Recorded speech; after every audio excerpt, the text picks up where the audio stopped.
오늘 읽은 것이 바로 요한복음이죠. 요한복음이 이렇습니다. 요한복음은 다른 복음하고는 진짜 다릅니다. 그래서 사건이 많이 등장하는 것이 아니라 말이 많이 등장하고요. 예수님의 말씀이 우리가 알아듣기 어려운 그런 형태로 기록되어 있기 때문에 요한복음은 하나하나 잘 따져서 읽지 아니하면 정확하게 잘 알 수가 없습니다. 오늘도 바로 그러는 거죠. 끝없이 대화하는 거. 유대인들의 질문, 예수님의 말씀, 질문, 말씀, 질문, 말씀 이렇게 주고받고 하는 그런 질문과 응답의 연속이죠. 요한복음이 바로 이런 겁니다. 다 할 수가 없고요. 이거는 하나하나 읽어가면서 시간 가지고서 굉장히 오랜 시간을 함께 나눠야 되는 시간인데 아침이니까 그렇게 못하고요. 먼저 그냥 21절부터 좀 볼까요? 시간 되는 데까지 좀 보겠습니다. 21절에 다시 이르시되 내가 가리니 너희가 나를 찾다가 죄 가운데서 죽겠고 내가 가는 곳에는 너희도 오지 못하리라. 예수님 계속 말씀하셨어요. 나는 간다. 너희가 나를 못 찾는 때가 온다. 그런 말씀하셨죠. 때가 있는데 내가 지금은 빛으로 있는 때다. 그래서 너희가 나와 함께하면 빛에 다닌다. 이런 어려운 얘기를 계속해요. 그러면서 내가 떠난다. 너희가 나를 찾아도 찾지 못한다. 그런 말씀을 계속 하시는 거예요. 너희가 나를 찾다가 너희 죄 가운데서 죽는다. 이제는 여기 발전했어요. 21절에 다시 보시면 다시 이르시되 내가 가리니 너희가 나를 찾다가 너희 죄 가운데서 죽겠고 내가 가는 곳에는 너희가 오지 못하리라. 그러니까 내가 가는데 너희는 죄 가운데 죽고 내가 가는 길에 너희들이 못 온다. 그랬더니 유대인들이 질문하는 거예요. 22절을 보시면 유대인들이 이르되 그가 말하기를 내가 가는 곳에는 너희가 오지 못하리라 하니 그가 자결하려는가? 이렇게 말하는 거죠. 야, 자살하려 그래? 진짜 곧 간다 그러고 너희들은 죄 가운데 죽고 내가 있는 곳에 너희들이 못 온다. 내가 있는 곳에 못 온다고 하는 거 보니까 우리는 자살 안 하는데 저 사람 자살하니까 그 사람한테 못 가나? 그런 식으로 얘기하는 거예요. 전혀 당대의 사람과 예수님은 대화가 안 됐어요. 제자들도 예수님의 말을 못 알아들어요. 지금이니까 다 알아듣지만 진짜 못 알아들어요. 뭔 얘기하는 거야? 자살하려고 그래? 그렇게 말한 거죠. 그랬더니 예수님 대답합니다. 23절. 예수께서 이르시되 너희는 아래에서 났고 나는 위에서 났으며 이것도 모르는 얘기죠. 이건 지금은 알죠. 너희는 아래에서 났다. 인간의 자식이고 나는 위에서 났다. 나는 하나님의 아들이다. 그 얘기인데 너희는 아래에서 났고 나는 위에서 났으며 너희는 이 세상에 속하였고 나는 이 세상에 속하지 아니하였느니라. 그렇게 얘기하죠. 24절. 그러므로 내가 너희에게 말하기를 너희 죄 가운데서 죽으리라 하였노라. 너희가 만일 내가 그인 줄 믿지 아니하면 너희 죄 가운데서 죽으리라. 그래서 너희가 나를 믿지 아니하기 때문에 죄 가운데서 죽는 거다. 이렇게 말씀하시죠. 훗날 알아들어요. 당대는 몰라요. 이게 무슨 말인가 싶은데 그렇게 말씀하세요. 그러니까 25절에 보면 그들이 또 질문해요. 뭐라고 질문하느냐? 그들이 말하되 내가 누구냐? 도대체 너 누구냐? 물어보는 거예요. 그들이 말하되 내가 누구냐? 예수께서 이르시되 나는 처음부터 너희에게 말하여 온 자니라. 그러면서 28절을 보시면 이에 예수께서 이르시되 너희가 인자를 든 후에 내가 그인 줄 알고 인자를 든 후에 내가 그인 줄 안대요. 그러면 든다는 게 뭐예요? 십자가에 들린다는 거잖아요. 든다는 것이. 그런데 그 사람들이 십자가를 상상이나 하겠어요? 모르죠. 그러니까 너희가 나를 든 후에 내가 그인 줄 알고 또 내가 스스로 아무것도 하지 아니하고 오직 아버지께서 가르치신 대로 이런 것을 말하는 줄도 알리라. 그러니까 너희들이 지금 내 말을 들어도 그거를 모른다. 때가 아직 이르지 않았다. 근데 때가 온다. 언제 아냐? 내가 그인 줄 알고 내 말을 너희들이 이해할 때, 내 말은 어떤 거냐? 하나님께서 나를 보내신, 하나님께서 가르쳐 주신 대로 지금 내가 말하는 거다. 그걸 너희가 깨닫는 때가 언제냐? 내가 죽은 다음에. 지금은 이해 못한다. 내가 죽은 다음에 내 말이 뭔 말인 줄 알고, 또 내가 했던 이 말이 하나님께서 주신 말이라는 것을 그때서야 알 거다. 지금은 모른다. 죽었다 깨나도 모른다. 그러니까 대화가 안 되죠. 예수님 돌아가시지 않았으니까. 이거를 상상도 못했으니까요. 끊임없이 이런 말씀의 반복이죠. 29절 보시면 나를 보내신 이가 나와 함께 하시도다. 나는 항상 그가 기뻐하시는 일을 행함으로 나를 혼자 두지 아니하셨느니라. 여러분 29절은요. 조금 알아둘 필요가 있어요. 29절은. 나를 보내신 이가 나와 함께 하시도다. 그랬어요. 그러니까 내가 지금 너희들이 나를 하나도 못 알아주지. 너희들이 나를 못 알아주니까 내가 굉장히 외로워요. 예수님은 끊임없이 외로웠어요. 누가 알아주는 사람이 한 명도 없어. 그런데 알아주는 사람이 한 명도 없고 예수님과 같이 있는 사람도 없는데 예수님 뭐라 그러냐면 나를 보내신 이가 나와 함께 하시도다. 세상 사람들은 몰라줘도 나를 보내신 이는 나와 함께 하신다. 우리가 예수 믿으면서 사람들이 나를 몰라줘도 심지어는 여러분 자식들도 내 마음 모르잖아요. 자식들은 내 마음을 몰라줘도 하나님은 나와 함께 하신다. 내가 자식들한테 이런 얘기를 했을 때 이해를 못해요. 자식들하고 싸울 수밖에 없어요. 신앙을 얘기했을 때도 자식들은 몰라줘요. 내 신앙을 받아들이지 못해요. 내가 만난 하나님을 아들은 잘 못 만났으니까 잘 몰라줘요. 몰라줘도 그래도 내가 외롭고 힘들고 괴로워도 자식들마저도 내 마음을 몰라줘도 나를 보내신 하나님은 나와 함께 하시도다. 예수님이 이 말씀하신 거예요. 사람은 나랑 같이 없어도 하나님은 나와 함께 한다. 나를 보내신 이는 나와 함께 한다. 우리 하나님은 언제까지나 내가 하나님을 붙들고 있는 한은 나와 함께 하신다. 그러니까 여러분, 내가 사랑하는 우리 자식들을 위해서, 그런 나의 가족을 위해서 기도할 때 진짜 나 혼자 기도해도, 외롭게 혼자 기도해도 혼자인 것 같으나 반드시 하나님께서 나와 함께 계시는 거예요. 내 기도를 들으시고 나와 함께 하시는 거예요.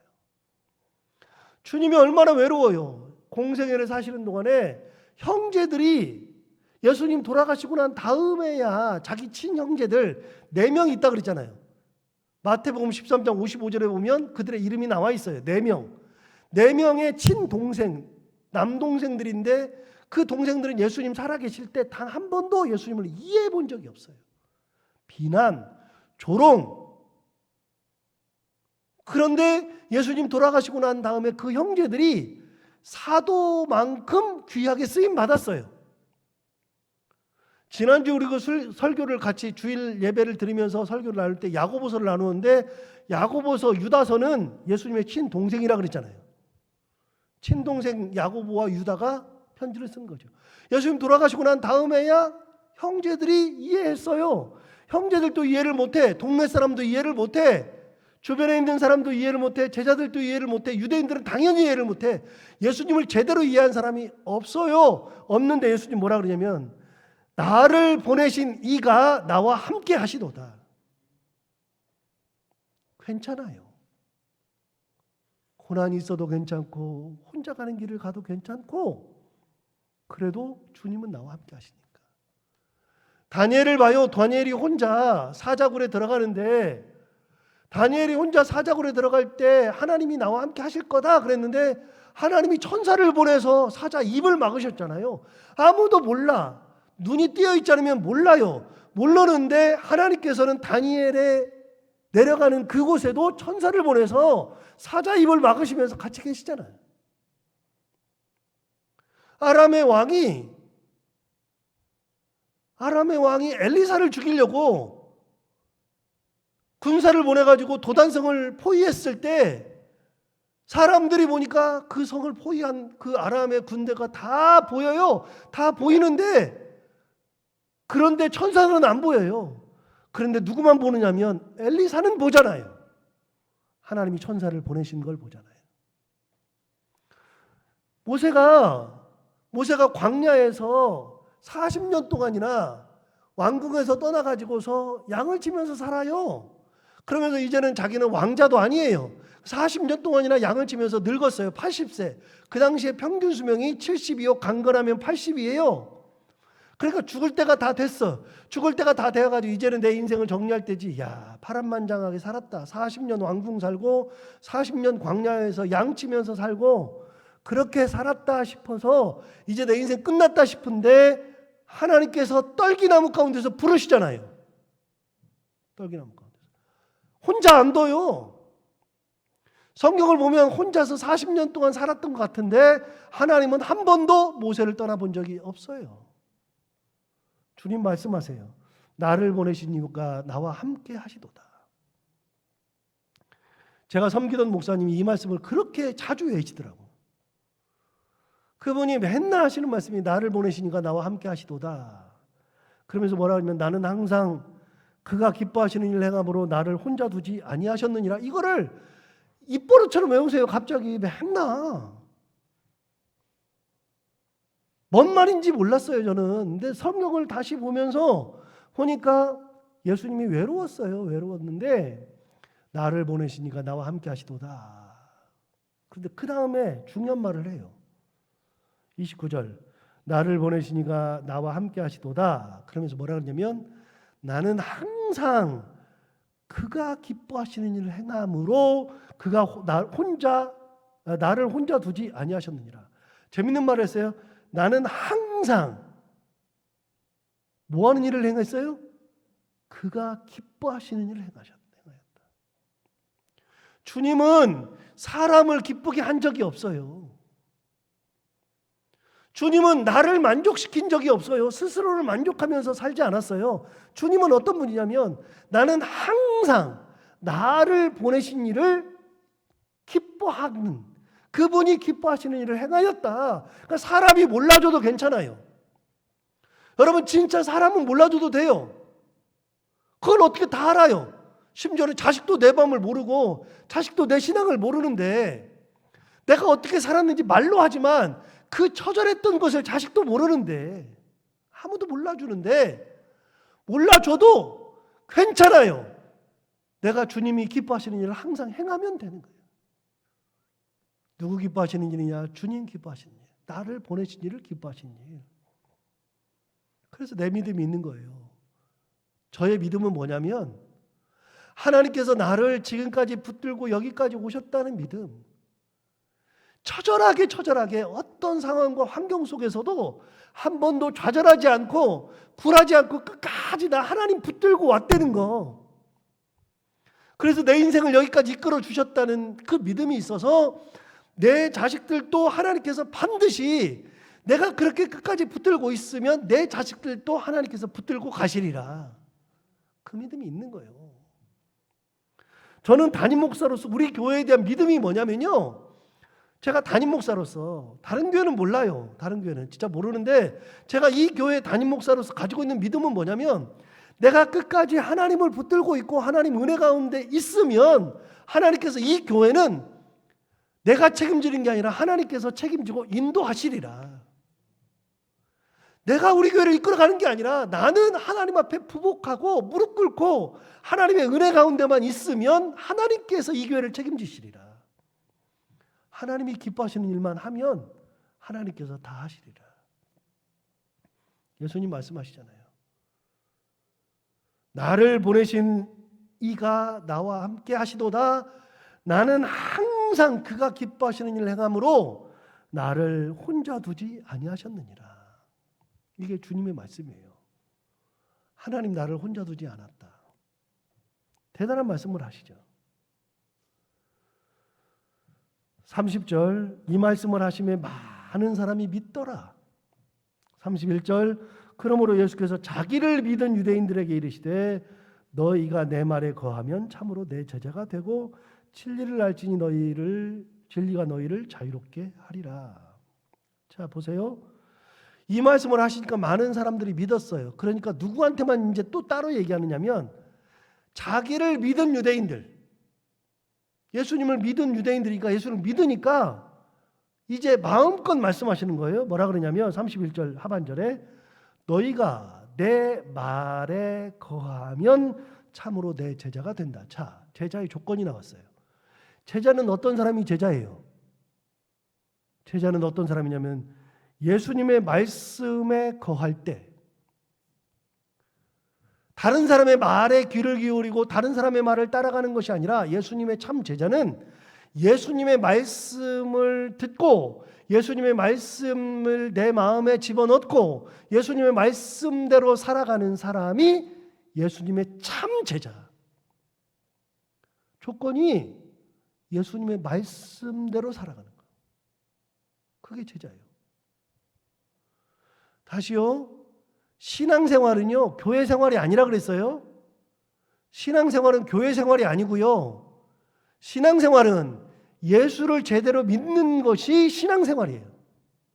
예수님의 제자가 되어야 그게 신앙생활이지 교회 제자가 된다고 해서 그게 신앙생활이 아니에요. 목사 제자가 된다고 해서 신앙생활이 아니에요. 옛날에 사랑의 교회에서 옥하는 목사님이 제자훈련이라는 걸 했어요. 그게 우리나라에 센세이션을 일으켰어요. 제가 대학교 때인데 그게 우리나라에 처음 나왔어요. 그래가지고 제자훈련이라는 걸 하면서 제자훈련 귀에 못이 박히도록 맨날 제자훈련을 했어요. 그래가지고서 뭐 주중에 모여서 1대1 제자훈련, 그리고 1대1 제자훈련이 된 사람이 1대 그룹으로 제자훈련, 그러면서 제자훈련을 엄청나게 했어요. 그런데 교회에서 목사들도 제자훈련을 엄청나게 했는데, 그런데 중요한 게 있어요. 제자훈련을 엄청 했는데 삶이 안 변해. 성경은 많이 알아가는데 삶이 변하질 않아요. 의미 없어요. 제자훈련하면 어떻게 해야 돼요? 성경을 많이 아는 것이 제자가 아니고요. 성경을 많이 아는 것이 제자훈련하는 것이 아니라 제자훈련은 성경을 배우고 예수를 집어넣고 그러면서 어떻게 하는 것이 제자가 어떻게 되냐? 예수님의 제자가 되어야 제자훈련이에요. 예수님의 제자가. 말씀대로 변화되고 말씀대로 살아가고 말씀대로 행하고 이게 제자훈련이지 누구의 제자가 되는 것이 제자훈련이 아니에요. 그래서 우리가 우스갯소리로 얘기한 게 있다니까요. 뭐라고 얘기했냐면 도대체 제자훈련을 할 때 목사들이 제자훈련을 하고 나면은 그 교회에 제자훈련한 사람들이 다 누구 따르냐면 목사를 따라. 우리가 맨날 그랬어요. 도대체 제자훈련은 누구 제자 만들려고 그러는 거냐? 목사 제자를 만들려고 그러냐? 예수 제자를 만들려고 그러냐? 맨날 그 얘기했거든요. 여러분 누구 제자를 만드는 거예요? 제자훈련은 주님 제자 만드는 거예요. 목사 말에 잘 따라서 막 일사불란하게 움직이는 게 아니고 목사 말에 잘 따르는 게 좋아요. 중요한 거예요. 그런데 언제 목회자가 예수님의 참 제자일 때 그때 목사 말을 잘 따르고 우리 목사님이 말씀하신 대로만 가면 된다. 그 믿음이 확실히 있을 때 목사님이 예수님의 참 제자일 때 목사의 말을 잘 따르는 거죠. 덮어놓고 목사의 말을 따르는 것이 그게 제자가 아니고 우리 주님의 말씀을 따르는 것이 참 제자.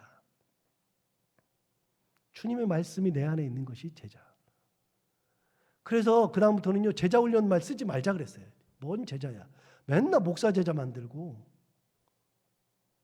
신앙생활은 주님의 제자가 되는 것이 신앙생활이에요. 주님의 제자. 보세요. 30절 31절을 다시 읽어봐요. 30절에 이렇게 얘기했어요. 이 말씀을 하심에 많은 사람들이 믿더라 그랬어요. 믿었어요. 믿었고 31절 그러므로 예수께서 자기를 믿은 유대인들에게 말씀하시는 거예요. 자기를 믿은 유대인들에게 이르시되 뭐라 그러냐면 너희가 내 말에 거하면 참으로 내 제자가 된다 그랬어요. 누구한테요? 믿음 있는 사람들에게. 예수를 믿은 사람에게 한 얘기예요. 그때서야 예수님이 뭐라 그러냐면 너희가 내 참 제자가 돼야 된다. 제자는요 내 말에 거하면. 두 번째 32절 그들에게 계속 말씀하시는 거예요. 진리를 알지니 진리가 너희를 자유롭게 하리라 그랬어요. 이 말 신대원 시험에 나와요. 굉장히 중요한 말인데, 진리를 알지니 진리가 너희를 자유롭게 하리라. 여러분, 예수님의 말씀 안에 거하면 진리를 우리가 아는 거예요. 진리. 그게 뭐냐? 주님이 진리예요. 주님이 진리. 주의 말씀이 진리예요. 주의 은혜가 진리예요. 주의 권능이 진리예요. 다 주님 것이 다 진리예요. 그러니까 그 진리가 보세요. 너희가 그러면 그들이 진리를 알지니 그다음 뭐라 하냐면 진리가 너희를 뭐 한다고요? 자유롭게 한대. 자, 뭐가 진리라 그랬어요? 주님이 진리. 주님의 말씀의 진리, 주님의 사랑이 진리, 주님의 십자가가 진리. 다 주님 것이 진리예요. 그러면 주님이 내 진리가 되면 진리가 나를 뭐 한다고요? 자유롭게 하리라. 여러분, 예수 믿는 것이 굉장히 쉽다 그랬죠. 동시에 굉장히 어렵다 그랬잖아요. 제가 느끼기에는요, 예수 믿는 것이 진짜 쉬워요. 너무나도 쉬워. 뭐가 쉬운 거냐? 예수님 말씀대로만 살면 돼. 내 생각을 할 필요가 없어요. 믿음대로만 살면 돼. 어려운 일이 있어도 주님의 말씀, 믿음, 약속 가지고 그 어려움을 이기면 돼. 너무 쉬워. 그런데 그게 너무나도 어려워요. 말씀대로 사는 것이 진짜 어려워. 낮아져라, 뭐 죽어라, 뭐 그러니까 그리스도와 함께 십자가에 못 박혀라, 뭐 그러니까 너무나도 어려워. 내가 주님대로 말씀대로 살 수가 없어요. 그게 너무 어려워. 그런데 그 말씀대로 사는 것이 너무나도 쉬워요. 누구한테는 쉬운데 누구한테는 너무나도 어려워요. 그런데 저는요, 쉽다고 생각해요. 주님이 내 안에 계시면 쉬워요. 어려울 게 뭐 있어요? 이 생각을 가지고 있으면 하나도 안 어려워요. 저는 맨날 그 생각을 하고 살았는데 요즘은 그 생각 별로 안 해봤는데 항상 생각했으니까 저는 무슨 생각이냐면, 야, 죽기밖에 더 하냐? 주님도 십자가 졌는데. 여러분, 우리가 죽기밖에 더 해요? 고난 가운데 죽기밖에 더 해요? 그런데 주님은 고난 가운데 십자가를 졌는데 제가 뭐 죽기밖에 더 하겠어요? 그런데 그런 믿음이 하나 더 있어. 거기에다가 하나님은 내가 주님 따라가면 안 죽인다. 여러분, 진리를 알지니 진리가 너희를 자유롭게 하리라. 자유롭게 하리라. 예수님이 내 안에 오시면 그게 진리예요. 그러면 주님이 오시면 다 자유로워. 뭘 해도 자유로워. 그러니까 뭐 어려움이 있어도 하이 오케이 괜찮아. 괜찮을 거야. 하나님께서 인도하실 거야. 시험이 닥쳐와도 그 시험 가운데 빠질 필요가 없어요. 그거 뭐 좀 가진다 그래서 내가 뭐 얼마나 뭐 대단한 거 되는 것도 아닌데 그거 가지고서 맨날 그래. 얼마 되지도 않는 거를. 두 번째, 뭐 다른 뭐 그 여자한테 뭐 눈 돌릴 필요도 별로 없어요. 뭐 하면 뭐 할 건데 뭐 그 순간뿐이지. 별로 의미 없잖아요. 주님의 은혜가 있는데 괜찮아요. 다 괜찮아요. 지금 뭐 조금 뭐 헐벗었다 그래가지고 뭐 우리가 뭐 안 입고 사는 거 아니잖아요. 뭐 옷 없어서 죽은 사람 없잖아요. 못 먹어서 죽은 사람도 없잖아요. 우리가 더 먹으려고 그러니까 문제가 되는 거지. 주님이 우리 안에 오시면 우리가 자유로워지는 거예요. 신앙생활도 자유로워지고. 그래서 여러분, 신앙생활하면서 매여있지 말아요. 막 매여있지 말아요. 반드시 이래야 된다 이러지 말아요. 진짜. 신앙생활은요, 막 해야지 그러면서 힘을 잔뜩 주고 하지 말고요. 편하게 해요. 주님 사랑을 마음으로. 어려움이 있어도 사랑으로 그냥 견뎌요. 예수님도 견뎠는데 뭐 그냥 견뎌요. 뭐 너무 뭐 이렇게 예의를 차리려고도 하지 말아요. 몇 번 말씀드리지만 모자 쓰고 온다고 뭐라고 할 것도 없어요. 모자 쓰고 오면 되는 거지 뭐. 모자를 쓰고 예배를 드리건 뭐 벗고 예배를 드리건 뭐 아예 뭐 빡빡 밀고 예배를 드리건 뭐 상관없잖아요. 뭔 옷을 입었는데 무슨 상관이에요? 어떻게 하는데 무슨 상관이에요? 밥을 안 먹으면 어떻고 먹으면 어떻고 뭐 그거 가지고 뭐 싸울 게 뭐 있어요? 그런 거 하나도 필요 없어요. 진짜 예수 믿으면 단순해지는 거예요. 내가 말씀대로 사는 거예요. 중요치 않아. 진리를 알지니 진리가 너희를 자유케 하리라. 주님 말씀하셨어요. 내 말이 너희 안에 거하면 너희가 참 제자가 된다. 그래서 이 말씀들을 하나하나 풀면요, 시간이 너무 많이 걸려요. 오늘은 그냥 여기까지 해도 되겠어요. 자, 기도할까요? 하나님 아버지, 이런저런 질문을 통해서 예수님 말씀하십니다. 이해를 못하는 것 같지만 그들에게 말씀하십니다. 하나님 아버지, 나를 보내시니까 나와 함께 하시도다. 하나님이 보내셨으므로 하나님이 단 한 번도 예수를 혼자 두지 않으셨습니다. 나는 항상 그가 기뻐하시는 일을 행함으로 나를 혼자 두지 아니하셨느니라. 예수님은 항상 하나님이 기뻐하시는 일을 행하며 살았습니다. 하나님 아버지, 우리도 어떤 상황이 되어도 혼자 있는 것이 아니라 하나님과 함께 있고 예수와 함께 있다는 거 늘 생각하며 은혜 가운데 살게 하여 주옵시고, 내 말이 너희 안에 거하여야 참 제자가 된다 하셨는데 예수님 안에 우리가 꼭 거하고 예수님의 말씀 가운데 거하는 저희들 되게 하여 주옵시고, 우리가 신앙생활하면서 어깨에 힘주고 막 잔뜩 힘을 주면서 꼭 해야지가 아니라 감사해서, 주님 사랑해서, 주님의 은혜 가운데 어떤 환난이나 역경이나 어려움이나 괴로움이 와도 그 가운데 주님 바라보며 자유로운 신앙생활, 행복한 신앙생활 할 수 있는 저희들이 다 되게 하여 주옵소서. 오늘도 하루를 살아갈 때 이 말씀을 곱씹고 또 곱씹으며 하루를 보내게 하여 주옵시고, 오늘도 해야 되는 것들 기쁨으로 잘 감당하고 만나는 분들과 함께 웃고 행복한 하루 보내게 하여 주옵소서. 예수님 이름으로 기도하옵나이다. 아멘. 나라 민족을 위해서 기쁨의 교회 행복한 가정이 되게 해달라고 환우들 위해서 그렇게 세 가지를 먼저 기도하시고, 오늘